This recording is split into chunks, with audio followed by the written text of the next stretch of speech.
ಹುಬ್ಬಳ್ಳಿಯಲ್ಲಿ ಲವ್ ಜಿಹಾದ್ ಆರೋಪ ಸಂಬಂಧ ಹೊಸ ಕಥೆಗಳು ಹುಟ್ಟುಕೊಳ್ತಾ ಇವೆ.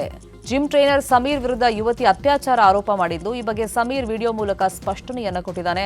ನಾನೀಗ ಎಲ್ಲಾ ವಿಡಿಯೋಗಳನ್ನ ನೋಡಿದ್ದೀನಿ, ನಾನು ಮಾತ್ರೆ ಕೊಟ್ಟಿದ್ದೆ ಅಂತ ಯುವತಿ ಹೇಳ್ತಾ ಇದ್ದಾಳೆ. ಆದರೆ ವಿಡಿಯೋ ಯಾರ ಮೊಬೈಲ್ನಲ್ಲಿ ಮಾಡಿದ್ದು ಚೆಕ್ ಮಾಡಿ.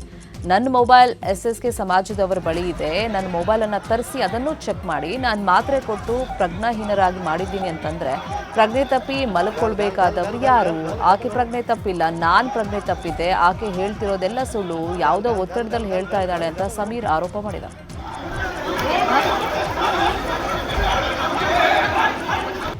ತೈಸಿನ್ ಮೂಲ ಫಸ್ಟ್ ನನ್ನ ಫ್ರೆಂಡ್ ಇದ್ಲ, ಆಕಿಂದ ಪರಿಚಯ ಆದೆ. ನಾನು ಪರಿಚಯ ಆದಮೇಲೆ ಆಕಿ ಜಿಮ್ ಐತಿ ಮಸಲ್ ಫ್ಯಾಕ್ಟ್ರಿ ಅಂತ, ಅಲ್ಲಿ ಮಸಲ್ ಫ್ಯಾಕ್ಟ್ರಿಗೆ ಕರೆದ್ಲಕ್ಕಿ ನೀ ನಮ್ಮ ಜಿಮ್ ಮಾಡಂತ. ಅದಾದಮೇಲೆ ಚಲೋ ಫ್ರೆಂಡ್ಶಿಪ್ ಇತ್ತು ನಮ್ದು. ಚಲೋ ಫ್ರೆಂಡ್ಶಿಪ್ ಇದ್ಮೇಲೆ ಅಲ್ಲಿ ಅವ್ರ ತಮ್ಮ ಇಂಟ್ರೊಡ್ಯೂಸ್ ಮಾಡಿಸಿದ್ರು ಸಮೀರ್ ಮುಲ್ಲಾ ಅಂತ. ಸಮೀರ್ ಮುಲ್ಲಾಗೆ ಇಂಟ್ರೊಡ್ಯೂಸ್ ಮಾಡಿಸಿ ಚಲೋ ಜಿಮ್ ಮಾಡಿಸ್ತಿದ್ದ, ಹಿಂಗೆ ಚಲೋ ಜಿಮ್ ಮಾಡಿಸ್ತಾನೆ, ಅವ್ನ ಜೊತೆ ಜಿಮ್ ಮಾಡ ಹಿಂಗೆಲ್ಲ. ಮತ್ತು ನಾವೆಲ್ಲ ಫ್ಯಾಮ್ಲಿ ಎಲ್ಲ ಫ್ರೆಂಡ್ಸ್ ಚಲೋ ಐತೆ, ಫ್ಯಾಮ್ಲಿ ಎಲ್ಲ ಸೇರಿ ಇದು ಪಾರ್ಟೀಸಿಗೆ ಹೋಗ್ತೀವಿ, ಬರ್ಡೇ ಪಾರ್ಟೀಸ್ ಎಲ್ಲ ಮಾಡಿದ್ವಿ. ಇದಕ್ಕಂದ್ರೆ ನಮ್ಗೆ ಗೊತ್ತಿದ್ದಿಲ್ಲ ಒಳಗಿಂದ. ಅದಾದಮೇಲೆ ಸ್ವಲ್ಪ ದಿನ ಆದಮೇಲೆ ಸಮೀರ್ ನಂಗೆ ಮನೆಗೆ ಕರೆದ್ಮೇಲೆ ನಂಗೆ ನಂಗೆ ಪಿಕ್ ಮಾಡ ಜಿಮ್ಮಿಗೆ ಹೋಗೋಣ ಅಂತ. ನಿಯರ್ ಬೈ ಜಿಮ್ ಐತಿ ಅವ್ರ ಮನೆ ಅಂತ ನಂಗೆ ಕರ್ದ ನಂಗೆ. ಅದು ಕರೆದ್ಮೇಲೆ ಒಳಗೆ ಬಾ ನೀರು ಕುಡಿ ಅಂಥೇಳಿ ಒಂದು ಏನೋ ಡ್ರಿಂಕ್ದಾಗ ಏನೋ ಮಿಕ್ಸ್ ಮಾಡಿದ್ಮೇಲೆ ನಂಗೆ ಏನೋ ಡಿಸ್ನೆಸ್ ಚಾಲು ಆದಮೇಲೆ ರೂಮಿಗೆ ಕರ್ಕೊಂಡು ಹೋಗಿ ನೀರು ರೆಸ್ಟ್ ಮಾಡಂತಂದ. ಅದಾದಮೇಲೆ ನಂಗೆ ಮುಂದೆ ಏನಾಗಿತ್ತು ಗೊತ್ತಿಲ್ಲ, ಅದು ಇಂಟಮೆಸಿ ಏನು ಇತ್ತು ಗೊತ್ತಿಲ್ಲ. ಅದಾದಮೇಲೆ ನೆಕ್ಸ್ಟ್ ಡೇ ನಂಗೆ ತೋರಿಸಿದ ಅಂದ್ರೆ ವಿಡಿಯೋ ತೋರಿಸಿದ, ನಿನ್ನ ವಿಡಿಯೋ ನಾನು ಹಿಂಗೆ ಮಾಡೇ ನೋಡ. ನಾ ಶಾಕ್ದಾಗಿದ್ಮೇಲೆ ನಾ ಹೇಳಿದೆ ಮಾಡೋಕ್ಕೆ ಹೋಗ್ಬೇಡ ಪ್ಲೀಸ್, ಹಿಂಗೆ ಮಾಡೋ ಇಲ್ಲ, ನಿನ್ನ ಸೇಫ್ಟಿ ನನ್ನ ಕಡೆ ಇರ್ತೈತಿ, ನಾನು ಪ್ರೊಟೆಕ್ಟ್ ಮಾಡಿರ್ತೀನಿ ತಗೋ, ಯಾರಿಗೂ ಏನು ಹೇಳೋಂಗಿಲ್ಲ, ಬರೀ ನೀನು ನಂದಾಗಿರ್ಬೇಕು, ಅದಕ್ಕೆ ವಿಡಿಯೋ ಮಾಡಿಕೊಂಡೆ. ನಂಗೆ ಹೇಳಿರೋ ಮಾಡ್ಬೇಕಿಲ್ಲ ನೀನು ಅಂತ ಕೇಳಿದ್ಮೇಲೇನು ಇಲ್ಲ ತಗೋ ಆತ ಈಗ ಮಾಡ್ಕೊಂಡೀನಿ ಅಂತ. ಭಾಳ ಸಲ ಹಿಂಗೆ ನಂಗೆ ಬಲಾತ್ಕಾರ ಮಾಡ್ಯಾನ ಸರ್. ಮತ್ತು ಭಾಳ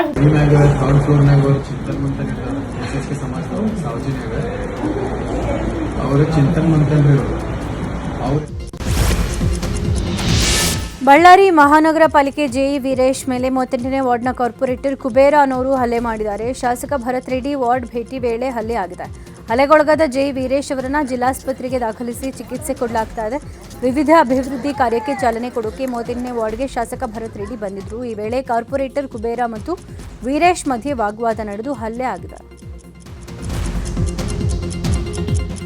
ಕಾಂಗ್ರೆಸ್ ಕಾರ್ಪೊರೇಟರ್ ಕುಬೇರ ವಿರುದ್ಧ ಕ್ರಮಕ್ಕೆ ಒತ್ತಾಯಿಸಿ ಬಿಜೆಪಿ ಪ್ರತಿಭಟನೆ ನಡೆಸ್ತಾ ಇದೆ. ಪಾಲಿಕೆ ಆಯುಕ್ತ ಮಂಜುನಾಥ್ ನೇತೃತ್ವದಲ್ಲಿ ಮಹಾನಗರ ಪಾಲಿಕೆ ಎದುರು ಪ್ರತಿಭಟನೆ ನಡೆಸಲಾಗಿದೆ. ಪ್ರತಿಭಟನಾ ಸ್ಥಳಕ್ಕೆ ಶಾಸಕ ನಾರಾ ಭರತ್ ರೆಡ್ಡಿ ಆಗಮಿಸಿ ಪ್ರತಿಭಟನೆ ಕೈಬಿಡೋಕೆ ಮನವಿ ಮಾಡಿದ್ರು. ಕಾನೂನು ಕ್ರಮ ತೆಗೆದುಕೊಳ್ಳಲಾಗುತ್ತೆ, ಯಾವುದೇ ಕಾರಣಕ್ಕೂ ಪ್ರತಿಭಟನೆ ಕೈ ಬಿಡಲ್ಲ ಅಂತ ಸಿಬ್ಬಂದಿ ಪಟ್ಟು ಹಿಡಿದಿದ್ದಾರೆ. ಹಲ್ಲೆ ಮಾಡಿದ ಕಾರ್ಪೊರೇಟರ್ ಕುಬೇರ ಬಂಧನ ಆಗೋವರೆಗೂ ಪ್ರತಿಭಟನೆಗೆ ನಿರ್ಧಾರ ಮಾಡಲಾಗಿದೆ. ಭೂವ್ಯಾಜ್ಯ ಪ್ರಕರಣದಲ್ಲಿ ಕೋರ್ಟ್ ಆದೇಶವನ್ನ ಪಾಲಿಸದ ಹಿನ್ನೆಲೆಯಲ್ಲಿ ಮೈಸೂರಿನ ಜಿಲ್ಲಾಧಿಕಾರಿ ಜಿ ಲಕ್ಷ್ಮೀಕಾಂತ್ ರೆಡ್ಡಿ ವಿರುದ್ಧ ಬಂಧನ ವಾರೆಂಟ್ ಜಾರಿಗೊಳಿಸಲಾಗಿದೆ. ಮೈಸೂರಿನ 1ನೇ ಅಪರ ಸಿವಿಲ್ ಜಡ್ಜ್ ಹಾಗೂ ಜೆಎಂಎಫ್ ನ್ಯಾಯಾಲಯ ಈ ಆದೇಶವನ್ನು ಹೊರಡಿಸಿದ್ದು, ಪ್ರಕರಣದ ವಿಚಾರಣೆಯನ್ನ ಏಪ್ರಿಲ್ 24ಕ್ಕೆ ಮುಂದೂಡಿಕೆ ಮಾಡಲಾಗಿದೆ. ಕುಂಬಾರಕೊಪ್ಲು ನಿವಾಸಿ ಜೈರಾಮು ಅವರ ಜಮೀನು ವಿವಾದ ಸಂಬಂಧ ಕೋರ್ಟ್ ನೀಡಿದ್ದ ತೀರ್ಪನ್ನು ಜಿಲ್ಲಾಡಳಿತ ಜಾರಿಗೊಳಿಸಿಲ್ಲ. ಈ ಹಿನ್ನೆಲೆಯಲ್ಲಿ ಅವರು ಮತ್ತೆ ಕೋರ್ಟ್ ಮೊರೆ ಹೋಗಿದ್ರು. ವಿಚಾರಣೆಯನ್ನು ಗಂಭೀರವಾಗಿ ಪರಿಗಣಿಸಿದ ನ್ಯಾಯಾಲಯ ಆದೇಶ ಪಾಲನೆ ಆಗದ ಹಿನ್ನೆಲೆಯಲ್ಲಿ ಜಿಲ್ಲಾಧಿಕಾರಿಯ ಬಂಧನಕ್ಕೆ ವಾರೆಂಟ್ ಜಾರಿಗೊಳಿಸಿದೆ. ಗದಗ ಜಿಲ್ಲೆ ಮುಂಡರಗಿ ತಾಲೂಕಿನಲ್ಲಿ ಎಗ್ಗಿಲ್ಲದೆ ಅಕ್ರಮ ಮರಳು ದಂಧೆ ನಡೀತಾ ಇದೆ. ಕೋರ್ಲಹಳ್ಳಿ ಶಿರಣಹಳ್ಳಿ ಗ್ರಾಮದಲ್ಲಿ ಮರಳು ದಂಧೆಕೋರರು ತುಂಗಭದ್ರಾ ನದಿಯ ಓಡಲು ಬಗ್ಗಿತಾ ಇದ್ದಾರೆ. ಟ್ರ್ಯಾಕ್ಟರ್ಗಳ ಮೂಲಕ ಅಕ್ರಮ ಮರಳು ಸಾಗಾಟ ನಡೀತಾ ಇದ್ರು. ಅಧಿಕಾರಿಗಳು ಕಣ್ಮುಚ್ಚಿ ಕೂತಿದ್ದಾರಂತೆ. ಕೂಡಲೇ ಅಕ್ರಮ ಮರಳು ದಂಧೆಗೆ ಕಡಿವಾಣ ಹಾಕುವಂತೆ ಸ್ಥಳೀಯರು ಒತ್ತಾಯಿಸಿದ್ದಾರೆ.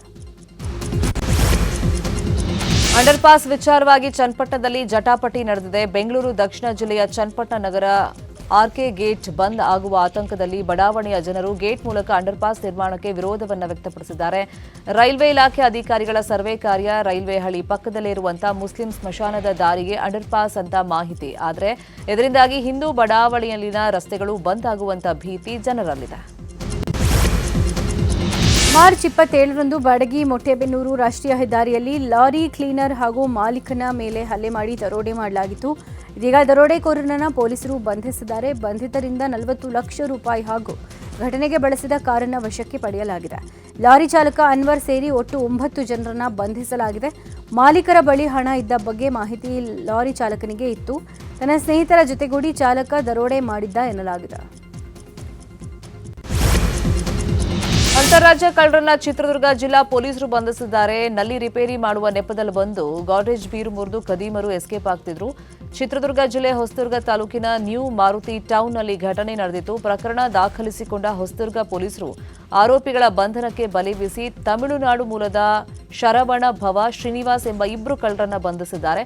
ಆರೋಪಿಗಳಿಂದ 94 ಗ್ರಾಂ ಚಿನ್ನ, 2 ಬೈಕ್ಗಳನ್ನು ವಶಕ್ಕೆ ಪಡೆಯಲಾಗಿದೆ. ಹಿಂದಿ ಭಾಷೆಗೆ ಅಂಕ ಕೈಬಿಟ್ಟ ತೀರ್ಮಾನವನ್ನು ಮರು ಪರಿಶೀಲನೆ ನಡೆಸುವಂತೆ ಕೋರಿ ರಾಜ್ಯಪಾಲರು ಸರ್ಕಾರದ ಮುಖ್ಯ ಕಾರ್ಯದರ್ಶಿ ಶಾಲಿನಿ ರಜನೀಶ್ಗೆ ಪತ್ರ ಬರೆದಿದ್ದಾರೆ. ಈ ಮೂಲಕ ಹಿಂದಿ ಪರೀಕ್ಷೆಯಲ್ಲಿ ಗ್ರೇಡ್ ನೀಡಿಕೆ ನಿರ್ಧಾರಕ್ಕೆ ಗವರ್ನರ್ ವಿರೋಧ ವ್ಯಕ್ತಪಡಿಸಿದ್ದಾರೆ. ಹಿಂದಿ ಭಾಷೆಗೆ ಅಂಕ ಕೈಬಿಟ್ಟ ಹಿನ್ನೆಲೆ ವಿದ್ಯಾರ್ಥಿಗಳ ಕಲಿಯುವ ಆಸಕ್ತಿಗೆ ಹಿನ್ನಡೆ ಆಗುತ್ತೆ. ವಿದ್ಯಾರ್ಥಿಗಳ ಭವಿಷ್ಯದ ದೃಷ್ಟಿಯಿಂದ ಇದು ಸರಿಯಲ್ಲ ಅಂತ ಪತ್ರದಲ್ಲಿ ಉಲ್ಲೇಖ ಮಾಡಿದ್ದಾರೆ. ಬೆಂಗಳೂರಿನ ಬೇಗೂರು ಪೊಲೀಸರು 12 ವರ್ಷದ ಅಸ್ವಸ್ಥ ಬಾಲಕನನ್ನ ರಕ್ಷಣೆ ಮಾಡಿದ್ದಾರೆ. ಸಾಗರ್ ಲೇಔಟ್ನಲ್ಲಿ ಅಸಹಜವಾಗಿ ವರ್ತಿಸ್ತಾ ಇದ್ದ ಬಾಲಕನನ್ನ ನೋಡಿದ ಸ್ಥಳೀಯರು 112ಗೆ ಕರೆ ಮಾಡಿ ಮಾಹಿತಿಯನ್ನು ಕೊಟ್ಟಿದ್ರು. ಸ್ಥಳಕ್ಕೆ ಬೇಗೂರು ಪೊಲೀಸರು ಬಂದು ಬಾಲಕನನ್ನ ರಕ್ಷಣೆ ಮಾಡಿ ಪೋಷಕರಿಗೆ ಒಪ್ಪಿಸಿದ್ದಾರೆ. ಪೊಲೀಸ್ ಸಿಬ್ಬಂದಿಗಳ ಕಾರ್ಯಕ್ಕೆ ಮೆಚ್ಚುಗೆ ವ್ಯಕ್ತವಾಗಿದೆ. ಬೆಂಗಳೂರಿನ ಪೀಣ್ಯ ಬಿಎಂಟಿಸಿ ಬಸ್ ಡಿಪೋದಲ್ಲಿ ಬೆಂಕಿ ಅವಘಡ ಸಂಭವಿಸಿದೆ. ಡಿಪೋ ಒಳಗಡೆ ನಿಂತಿದ್ದ ಬಿಎಂಟಿಸಿ ಬಸ್ನಲ್ಲಿ ಬೆಂಕಿ ಕಾಣಿಸಿಕೊಂಡಿದ್ದು ಕ್ಷಣಾರ್ಧದಲ್ಲೇ ಬಸ್ ಸಂಪೂರ್ಣವಾಗಿ ಸುಟ್ಟು ಭಸ್ಮವಾಗಿದೆ. ಬಸ್ನಲ್ಲಿ ಯಾವುದೇ ಪ್ರಯಾಣಿಕರು ಇರಲಿಲ್ಲ. ಹೀಗಾಗಿ ಭಾರೀ ಅನಾಹುತ ತಪ್ಪಿದೆ.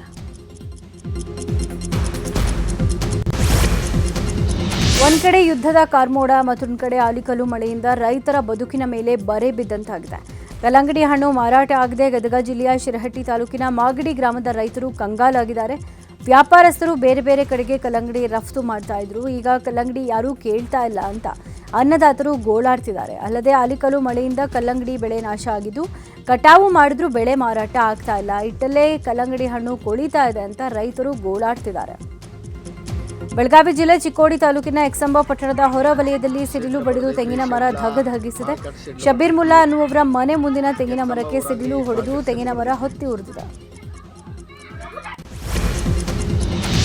ಚಾಮರಾಜನಗರ ಮಲೆ ಮಹದೇಶ್ವರ ಬೆಟ್ಟದಲ್ಲಿ ಚಿರತೆ ಹಾವಳಿ ಹೆಚ್ಚಾಗಿದೆ. ರಂಗನಾಥ ಸ್ವಾಮಿ ಒಡ್ಡು ಮತ್ತು ಶನೇಶ್ವರ ದೇವಸ್ಥಾನ ಸುತ್ತಮುತ್ತ ಚಿರತೆ ಕಾಣಿಸಿಕೊಳ್ತಾ ಇದ್ದು ಜನರಲ್ಲಿ ಆತಂಕವನ್ನ ಮೂಡಿಸಿದೆ.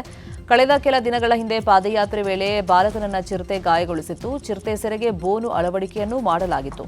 ಆದರೆ ಇಲ್ಲಿವರೆಗೂ ಚಿರತೆ ಮಾತ್ರ ಬೋನಿಗೆ ಬಿದ್ದಿಲ್ಲ. ಮತ್ತೆ ಚಿರತೆ ಪ್ರತ್ಯಕ್ಷ ಆಗಿದ್ದರಿಂದ ಭಕ್ತರು ಭಯದಲ್ಲೇ ಓಡಾಡುವಂತಾಗಿದೆ. ಇತ್ತ ಹನೂರು ತಾಲೂಕಿನ ಚಿಕ್ಕ ಮಾಲಾಪುರ ಗ್ರಾಮದಲ್ಲಿ ಕಾಡಾನೆ ಹಾವಳಿ ಹೆಚ್ಚಾಗಿದೆ.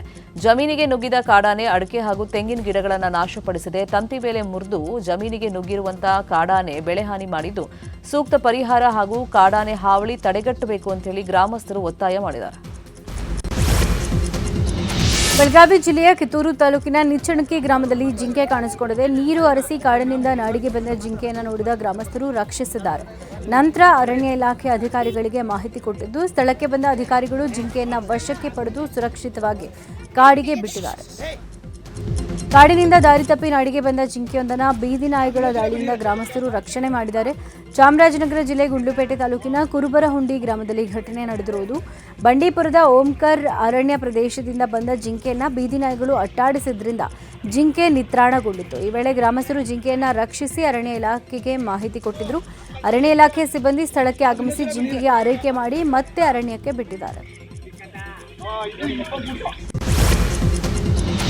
ಪಿಯುಸಿ ಮುಗಿದ ನಂತರ ವಿದ್ಯಾರ್ಥಿಗಳಿಗೆ ಮುಂದೇನು ಅನ್ನೋ ಪ್ರಶ್ನೆ ಇರೋದು ಸಹಜ. ಇಂತಹ ಪ್ರಶ್ನೆಗಳಿಗೆ ನ್ಯೂಸ್ 18 ಆಯೋಜಿಸಿರುವಂತಹ ವಿದ್ಯಾಸಂಗಮ ಉತ್ತರವಾಗಿದೆ.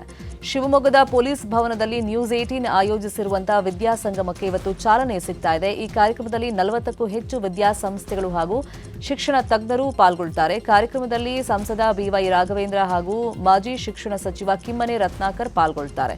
ಎಲ್ಲರೂ ಕಾರ್ಯಕ್ರಮದ ಸದುಪಯೋಗ ಪಡ್ಕೊಳ್ಳಿ ಅಂತ ಬಿಜೆಪಿ ರಾಜ್ಯಾಧ್ಯಕ್ಷ ವಿಜಯೇಂದ್ರ ಶಿವಮೊಗ್ಗ ಜನತೆಯಲ್ಲಿ ಮನವಿಯನ್ನ ಮಾಡಿಕೊಂಡಿದ್ದಾರೆ.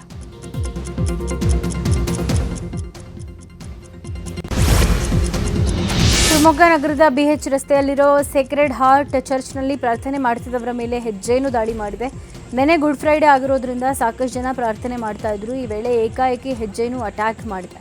ಸುಮಾರು 50ಕ್ಕೂ ಹೆಚ್ಚು ಮಂದಿ ಮೆಗ್ಗಾನ್ ಆಸ್ಪತ್ರೆಗೆ ದಾಖಲಾಗಿ ಚಿಕಿತ್ಸೆ ಪಡ್ಕೊಳ್ತಾ ಇದ್ದಾರೆ. ಘಟನಾ ಸ್ಥಳಕ್ಕೆ ಪೊಲೀಸರು ಭೇಟಿ ನೀಡಿ ಪರಿಶೀಲನೆ ನಡೆಸಿದ್ದಾರೆ.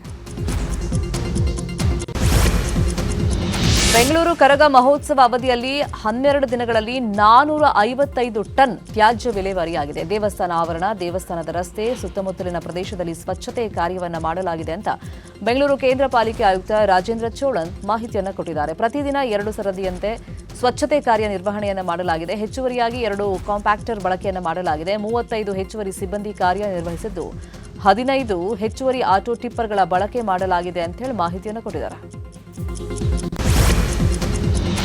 ಬೆಂಗಳೂರು ಹೊರವಲಯದ ಆನೇಕಲ್ ಕರಗ ಉತ್ಸವ ಅದ್ದೂರಿಯಾಗಿ ನಡೆದಿದೆ. ಧರ್ಮರಾಯ ಸ್ವಾಮಿ ಮತ್ತು ದ್ರೌಪದಿ ಕರಗ ಉತ್ಸವದ ಮಾರನೇ ದಿನ ವಿಶಿಷ್ಟ ಆಚರಣೆ ನಡೀತಾ ಇದೆ. ಅಭಿಮನ್ಯು ಚಕ್ರವ್ಯೂಹ ಭೇದಿಸೋ ವೇಳೆ ಹತನಾಗ್ತಾನೆ. ಆಕ್ರೋಶಗೊಂಡ ದ್ರೌಪದಿ ಕಾಳಿ ಅವತಾರ ತಾಳಿ ಪೊರಕೆ ಮತ್ತು ಮೊರದಿಂದ ಸೈನಿಕರ ಸಂಹಾರ ಮಾಡ್ತಾಳೆ ಅನ್ನೋದು ಪ್ರತೀತಿ. ಹೀಗಾಗಿ ಆಚರಣೆಯಲ್ಲಿ ಭಕ್ತರು ಪೂಜಾರಿ ಕೈಯಿಂದ ಪೊರಕೆ ಮತ್ತು ಮೊರದಿಂದ ಹೊಡೆಸ್ಕೊಳ್ತಾರೆ. ಇದರಿಂದ ತಮ್ಮ ಮೇಲಿರೋ ದುಷ್ಟಶಕ್ತಿ ತೊಲಗುತ್ತೆ ಅನ್ನೋ ನಂಬಿಕೆ ಇದೆ.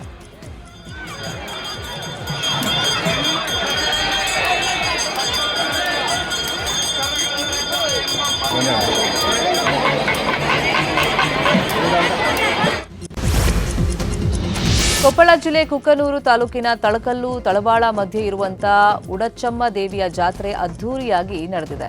ಜಾತ್ರೆಯಲ್ಲಿ ಅಳವಂಡಿಯ ಮರುಳಾಧ್ಯ ಶಿವಾಚಾರ್ಯ ಸ್ವಾಮೀಜಿ ಸೇರಿದಂತೆ ಹಲವರು ಪಾಲ್ಗೊಂಡಿದ್ದರು. ಜಾತ್ರಾ ನಿಮಿತ್ತವಾಗಿ ರಥೋತ್ಸವ, ಸಾಮೂಹಿಕ ವಿವಾಹ, ತುಲಾಭಾರ, ವಿವಿಧ ಧಾರ್ಮಿಕ ಕಾರ್ಯಕ್ರಮಗಳು, ವಿಶೇಷ ಪೂಜಾ ಅಲಂಕಾರ, ವಿವಿಧ ಕ್ಷೇತ್ರದ ಸಾಧಕರಿಗೆ ಸನ್ಮಾನ ಸಮಾರಂಭ ಹಾಗೂ ನಾಡಿನ ಗಣ್ಯರ ಕಲಾವಿದರಿಂದ ಸಾಂಸ್ಕೃತಿಕ ಕಾರ್ಯಕ್ರಮಗಳು, ಶಿವಾನುಭವ ಧರ್ಮ ಸಭೆಯನ್ನ ಏರ್ಪಡಿಸಲಾಗಿತ್ತು.